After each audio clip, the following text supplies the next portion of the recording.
Welcome back everyone. I didn't really feel like being in front of the camera today, so instead you have the viewing pleasure of the furballs, Poppy and Fritz. I know you like to see them. Today I am switching out the fragrances in my little perfume cabinet that I keep upstairs in my bedroom. For those of you who are new here, then welcome. My name is Cherie and we mostly talk about fragrances here, but sometimes I talk about other things as well. This year, I'm not buying any new perfumes, and having amassed and then decluttered a good number of them, I wanted to take pause and just really get to know the ones that I currently have, which is currently sitting around, I think, the 250 mark, give or take. I keep most of my fragrances down here in my office, which is nice and cool year round and also quite dark. For convenience, I have a little cabinet upstairs in my bedroom where I keep a smaller sub-collection that I can reach for easily. From time to time, I like to change out what is in that little cabinet so that I'm getting good use of as many fragrances as I can. This video is going to be showing you what I took out of the cabinet, and the next video I'll show you what I put in as my current rotation. So let's dive in. So first up we have Chanel No. 19 Poudre. This is a really lovely green floral scent. It's very iris heavy and also has the characteristic Chanel aldehydes in it. This one is more powdery than the original Chanel No. 19 and I really love it and I've worn it quite a bit, but I'm in the mood for the original Chanel No. 19. So the original 19 is up in the cabinet and this one has been switched out. Next up, we have Santal Majuscule by Serge Lutens. I've talked about this a lot on my channel. It's sort of a chocolatey rose sandalwood fragrance. It's really, really beautiful. And I've worn it a lot. There's no particular reason why I'm switching it out other than the fact that I just want to explore maybe some of the other Serge fragrances that I haven't been wearing very much. So this one has been switched out. Next up is Odalisque by Nicolai Parfums. This is a really lovely oak mossy green floral chypre. It has a lot of lily of the valley in it, in fact, as well, and which makes it quite interesting, makes it very light. This one is a bit of a shapeshifter on me. Some days it works really, really well, and other days it really doesn't. And if it's a day when it's working really well, it's absolutely stunning. But if it's a day when it's not working so well, it's quite sour and a little bit unpleasant, actually. So it's kind of, I get two extremes with this fragrance, but I still really love it. I have worn it a few times, so it's just time to give it a bit of a break and focus on something else. Next up is Mon Guerlain by Guerlain. If you've watched my channel recently, you'll know that I'm kind of going off this fragrance. I've had it in my collection for a while. I had a bigger 100ml bottle a few years ago. I really, really liked it. That bottle actually got stolen, so I replaced it with this 50ml, and now I'm sort of, what is that? Maybe a quarter, not even that, a small amount of the way through, and I'm sort of having, I'm kind of just not loving it at the moment. So rather than sort of rushing into decluttering it or getting rid of it, I've decided to set it aside and see if I come back to it. Next up is Dior Homme Intense. This is a really lovely irisy amber fragrance, and I really, really enjoy this one. I tend to wear this more at night time, but I wear it anytime really. It's interesting that I'm taking this out of my collection now that the weather is cooling down, but I probably will revisit this in winter. I just want to, have some room for something else for a little while. Here we have Chanel No. 5, the Eau de Parfum. You can see I've given this a little bit of wear, given I haven't had this bottle for that long really, and I really do enjoy this one, but I still have two other versions of Chanel No. 5 sitting up in my cupboard, and I just don't need to have all three of them in the cupboard in the rotation at the same time. So this one's having a little bit of a rest. Next up is one that I really adore. Didn't make it into my top 10 with Pep last night though, but that's just because it's not one that I can easily get hold of, but this is Baiser de Russie by Guerlain. I think this actually has been discontinued now. You can see I've worn quite a bit of it. I've only had this bottle since I think 2020, and I just absolutely adore it. It's a really lovely light floral scent that has a pine note and also I think a bit of a cranberry note. So it's sort of sweet but not cloyingly so, and it's very refreshing.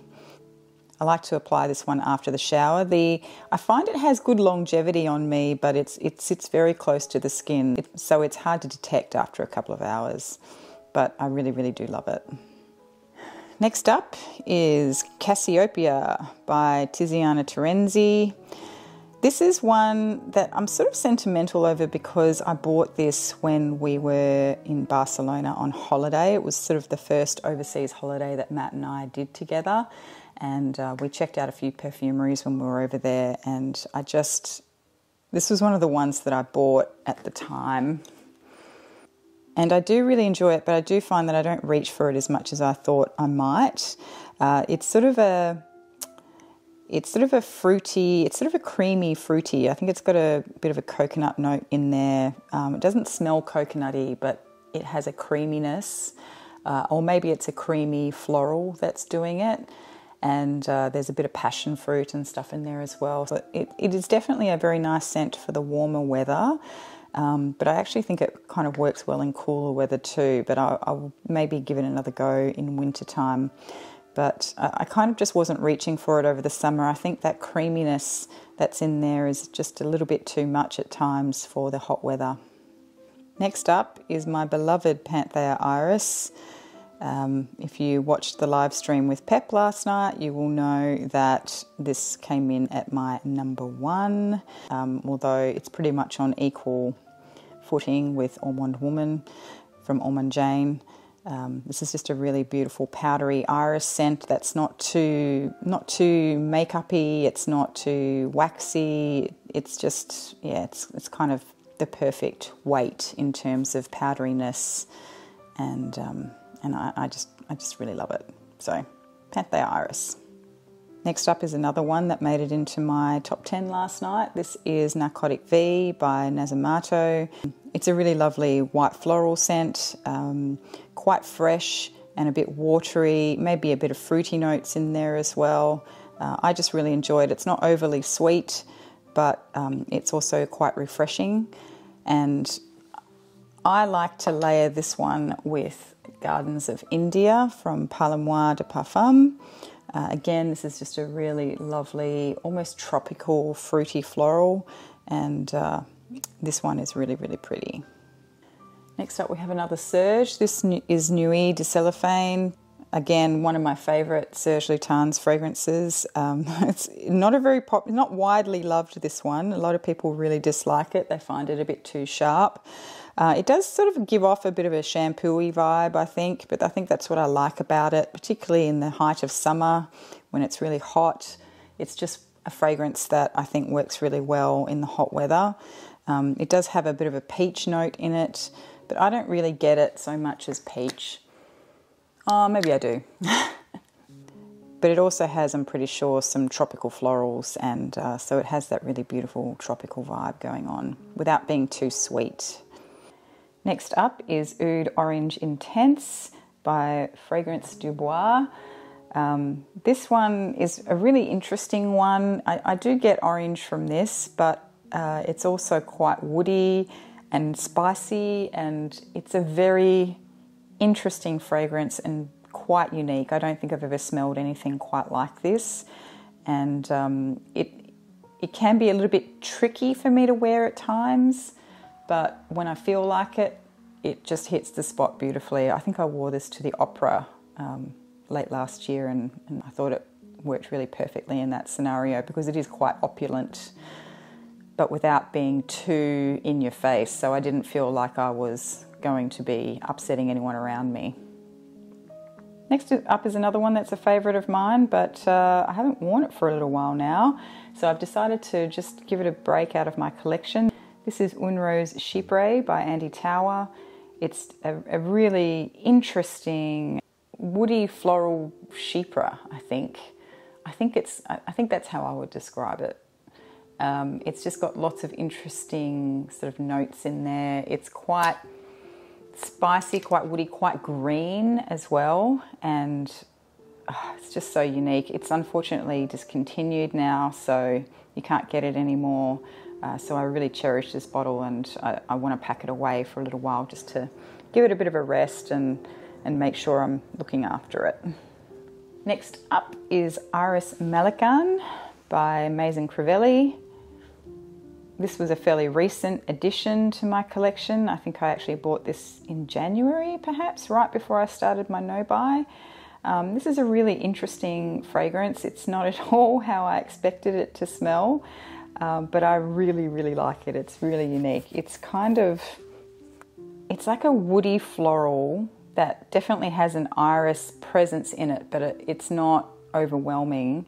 But I think it has like some kind of fruit in it, almost like a pineapple or something, which sounds really weird, but it is quite weird, but it's also just really, really fantastic. It's super strong too. It lasts for ages. I really, really enjoy this one. I think it's quite unique and interesting. Next up we have Sunset Hour by Goldfield & Banks. This is one of their newer releases, just sort of a really lovely fruity floral, I would classify this as, but it does have an interesting woody undertone as well as an aromatic element to it as well. So I actually really, really enjoy this one. It's very refreshing, but without being too sweet and whilst also retaining some unique facets to it. Next up is Dior Amour by Maison Christian Dior. A really lovely iris heavy fragrance again. This one it's not too powdery. It has a little bit of powderiness to it, but it's very light. But the interesting thing about this one to me, it's a very cold iris fragrance to me, I feel, and I find it a really, really great one for work. I really adore this fragrance. I wish I had a slightly bigger bottle of it. I probably would prefer to have the 125ml bottle. I've sort of worked through this little dent here relatively quickly, and I think this one might be one of the ones that was discontinued from the line. So I think you can still get it, but I heard a rumour that it's been discontinued. So I'm sad, I guess, that I may miss out on getting a bigger bottle of it, but it is a really beautiful fragrance. Another one that I really, really do love from this line is New Look 1947. This is a really lovely white floral and benzoin dominant type fragrance with a bit of an amberiness to it as well. It's just absolutely stunning. I do have a massive 250ml bottle of this because somebody on one of the Facebook groups was selling it, and at a really, really good price. So I decided to pick up the massive, comically large bottle of this, and I'm not sad about it. Next up is Louis by Guerlain. This is a lovely sort of spicy woody fragrance. It's a little bit powdery as well. And I'm putting this away just for a little while because I think I want to bring this one out again in the dead of winter when it's a bit cooler. And I feel like this is going to be a really lovely, cozy sort of scent to wear in the winter time. Next up is Absolute Aphrodisiac by Initio Parfums. Oops, that's upside down. This is one of the first ones I ever bought from this house, and I really, really enjoy it. It's a very sweet, slightly leathery, vanilla heavy amber, and I really do find it quite intoxicating. And you can't see the level in the bottle, but I reckon it's probably about half full now. I've really ripped through this one. Matt really likes this one as well. Next up, this one's going to be really hard to capture, but this is Reflection Woman by Amouage.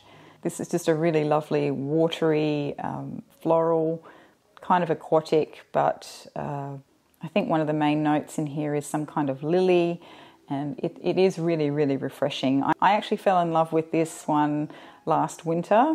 I started wearing this. I started wearing samples of this at the point in winter when I was starting to get really sick of wearing the big heavy hitter fragrances. So I switched out and started wearing this, and I think this worked really well in the winter because being an amouage, it does have quite good presence, and it lasts a fairly long time, but at the same time it's that beautiful watery floral scent profile, which is really refreshing. So it's kind of nice one to wear to break up the monotony of wearing heavy woody, amber, vanilla type fragrances throughout the winter. Next one is Blackwater Thistle by Criminal Elements.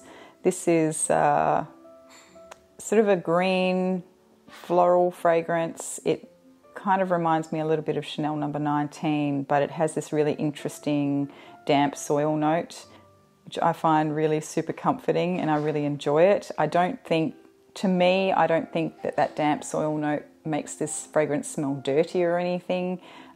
It still smells very clean to me, but it's just an interesting, quirky element to the fragrance. Some people don't like it. I really love it. Next up we have Mojave Ghost by Byredo. I still have the hair mist sitting up in the perfume cabinet just because the hair mists live there permanently. It's just a really refreshing, I think it's sort of a musky, woody fragrance. It's kind of hard to describe, but I'm sure most of you have smelled this already. It's just really beautiful and fresh, and I obviously love wearing it in the summertime. And now we're getting into the cooler months, so I thought it's a good time to give it a rest. Okay, so if the perspective has changed a little bit, it's because my camera stopped recording and I hadn't realised. So I got to the very end and then realised that it had cut off at some point. So we're going to give this another go. So the next one is Elie Saab Essence No. 1 Rose. I wore this a lot to bed over the warmer months and I quite enjoyed it. I will say though that if you are somebody who feel like you missed out on this fragrance, because I know it got a lot of hype for a while there a couple of years ago, particularly when it got discontinued. If you are one of the people who feel like they missed out, or you're really lamenting the fact that you didn't get a bottle, I wouldn't worry too much. As beautiful as this is, I do feel like there are other rose fragrances out there that I prefer over this one.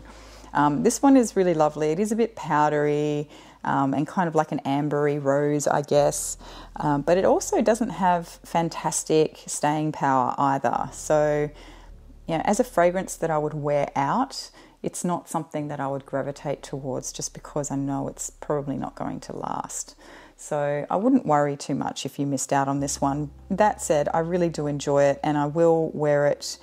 I will revisit this again in winter time. I'm just having a bit of a break from it because I wore it a little bit over the summer.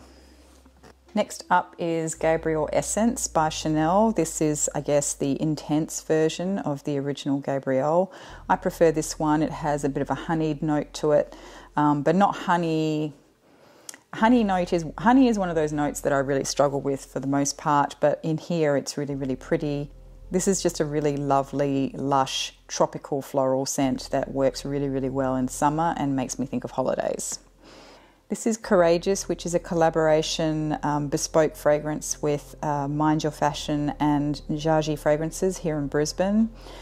Mind Your Fashion is a not-for-profit organisation that provides support for people working in creative industries, particularly around mental health and things like that. And I still very, very much want to speak to Jude, the owner, and have a bit of a chat with her and maybe do a bit of an interview. But with this new job that I started this year, I've been a little bit distracted and I'm very far behind on following up on catching up with people that I want to actually talk to. So I will get around to that eventually. This is a really lovely, mostly white and yellow floral. Again, I've really had a moment with those this year. And it's got a bit of a citrus element to it as well. And I think it might have, an incense note or something, or a tiny hint of incense in it. It's really, really interesting, but definitely an interesting take on a sort of tropical floral vibe. And I really enjoyed wearing this over the warmer months. Next up is Prada Parfums, the original one in the white packaging. This is just a really lovely Again, I think white floral dominant, musky floral fragrance. It works really well for the office. It has pretty good staying power for, you know, you could wear this to work for the day and still smell it at the end of the day, I think. Sometimes this one can get a little bit sharp on me. I think that white musk in there sometimes doesn't always agree with me. I do prefer the intense version of this one, and I do own that as well. But I just like this one for the warmer months because it is a little bit more lighter wearing. And, you know, I think most of us know what this smells like by now. And it is a beautiful fragrance, and it gets a lot of attention, or has had a lot of attention in the past. And I think for good reason. I think it works really well. It has a beeswax note in it as well, which makes it a little bit interesting. It's kind of crowd pleasing without being overly sweet. And it really works well in a professional setting, I think. So that is Prada Parfum. Next up, we have Sampaquita by Ormond Jane. Again, another white floral dominant fragrance. This one is really beautiful. It gets a little bit soapy, and so it feels really fresh and clean. And it's very creamy on your skin, and just, I don't know, it just sits so beautifully. I really like wearing this one to the office. Again, it makes me feel very fresh and clean. But it doesn't smell too much like holidays or anything. So for that reason, I think it's a really good one for a work setting. And yeah, I've given this a good wear over the last few months. Anyway, so that is Sampaquita by Ormond Jane. Next up is one that I'm still shocked that I have in my collection at all. This is Miss Dior Eau de Parfum, the 2017 formulation. I had this years ago. I decluttered it because I thought it was too sweet for me, and then I revisited it and now I'm in love with it. I think it's a fantastic fragrance. It is definitely on the sweeter end of the spectrum in terms of fragrances that I own and would actually wear, but I find this really interesting. You know, it's got just a really beautiful sort of ambery floral fragrance. It's got I think an orange note in it. But to me, the orange comes off as being a little bit darker, sort of more an evening vibe, like an orange oil that's got a bit of spice to it. I don't know. It's very pretty, very feminine, and I do actually really enjoy this. And I am sort of surprised that they did such a drastic reformulation of this fragrance. The newer one, I wouldn't say it's a bad fragrance. I do enjoy the smell, the scent profile of the newer one as well, but not enough to compel me to go out and buy it. But they're just so drastically different. I'm surprised that they didn't sort of keep this formulation in their line in some shape or form. But who knows? Who knows what makes them decide to do these things? But I will enjoy this fragrance. I will wear it, and when it is gone, it's gone. Next up is possibly my favourite vanilla in my entire collection. This is Vanille Tonka by Nicolai Parfums. This is just a stunning fragrance, and it is so unique and doesn't smell how you would imagine it would smell based on the name either. It's very resinous and spicy, and the vanilla is quite dark, and I just don't feel like it's not a cakey vanilla. It's not a gourmand vanilla to me in this fragrance. It's a very spicy one, and I really, really love this fragrance. It's not overly sweet either, which I think some people were disappointed with when they first tried this. Particularly if you're a vanilla lover and you love the sweeter fragrances. A lot of people think this isn't sweet at all. I disagree. I think there is definitely sweetness in this fragrance, but I agree. I don't think it's definitely not a traditionally sweet vanilla fragrance as you would understand most vanilla fragrances to be. So yes, if I had to only pick one vanilla out of my entire collection to keep for the rest of my life, it would probably be this one. Next is Belle de Jour by Maison Christian Dior. This is another discontinued one from the line. I only have the little 40ml bottle, like most of my Maison Christian Dior fragrances. This is, I guess you would classify it as a fruity floral. It's a little bit powdery as well.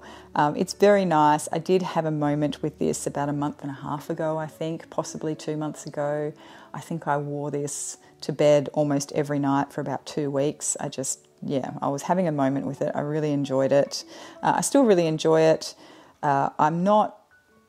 It's not one that I'm sort of sad about not having a bigger bottle of. I think this one will do me, and when it's done, and I'll say goodbye to it gracefully. And then the last one that's being rotated out of the little perfume cabinet is Chanel Chance Eau Fraiche. This is probably the only one from the Chance line that I would actually wear.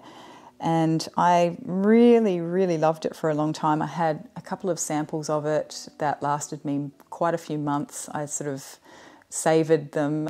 I used to really love wearing this, going for walks in the bush with the dog and stuff on warm days. And I finally upgraded to a full bottle, and I wore it for a bit, but I'm sort of really gone off it recently. I'm finding it's way too sharp for my tastes or my preferences at the current moment. So as lovely as it is, it does smell very fresh, it smells very clean, but there's just something about this that's just super sharp on me at the moment, and I'm kind of not enjoying it that much. So I'm just going to put it away for a while and maybe revisit it again, in a few months or maybe a year's time, and see how I feel about it then. I don't want to rush to declutter it because, again, I was wearing samples of this for a while before I bought it, and I really, really wanted it. So I don't want to rush to declutter it, only to sort of think in a few months' time that I wish I had it back again. So I'm just going to give it a rest for a little while. So there you go. They are the fragrances that I decided to rotate out of my little perfume cabinet up in my bedroom, and they will be having a little rest for a while. I mean, I can still access them, of course. If I decide one day I really, really, really want to wear, San Paquita or something, I can always come down here and spritz it on. But in terms of things that I want in easy reach so that I wear them a little bit more, I'm excited to try the ones that I have recently added into that cabinet. So I hope you enjoyed this video. If not for the fragrances, then perhaps for the Poppy viewing pleasure. She really has been quite comfortable on this little couch here today. And if you enjoyed this video, please do give it a thumbs up, and I will see you in the next one. Bye.